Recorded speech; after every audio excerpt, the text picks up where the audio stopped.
बाबर आज़म और मोहम्मद रिज़वान की जोड़ी तो आपने बहुत ही मैचेस में देखी होगी और बहुत ही अच्छे ये दोस्त हैं। और कहीं भी अगर ये ओडीआई मैच में हो या टेस्ट सीरीज़ में हो या टी20 में आपको नज़र आए तो ये बहुत ही अच्छे आपस में मिलते हैं, जुलते हैं, स्कोर करते हैं और पाकिस्तान को मैच की तरफ जितवाते हैं। चाहे बाबर आज़म कैप्टन हो, चाहे मोहम्मद रिज़वान की सीरीज़ का कप्तान हो, दोनों ही मिल के बहुत अच्छी परफॉर्मेंस करते हैं। आज दोस्तों आपको ये बताना चाह रहे हैं कि कौन बनेगा कप्तान ओडीआई मैच का।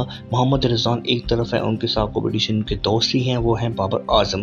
कौन अच्छा प्लेयर है, दोनों ही ने साबित किया है कि दोनों बहुत ही बड़े बैट्समैन हैं। दोनों अपनी तरफ से एक अच्छे कप्तान भी रह चुके हैं। अब बात है कि मोहम्मद रिज़वान को हटाया जा रहा है, बाबर आज़म को कप्तानी दी जा रही है।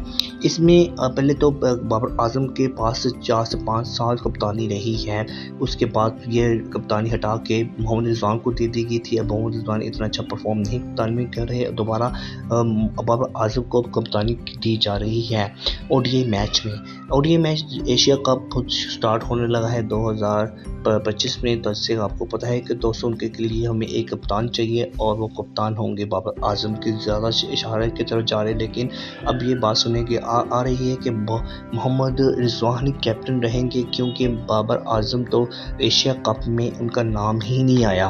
काफ़ी मीडिया पे आप सुना जा रहा है कि बताया जा रहा है कि बाबर आज़म दोबारा कप्तान बनाया जा रहा है, लेकिन ऐसी खबर ये बिल्कुल झूठी है, क्योंकि अब कप्तान सिर्फ मोहम्मद रिज़वान ही रहेंगे और मोहम्मद रिज़वान ही ओडीआई मैच में ही कप्तान रहेंगे।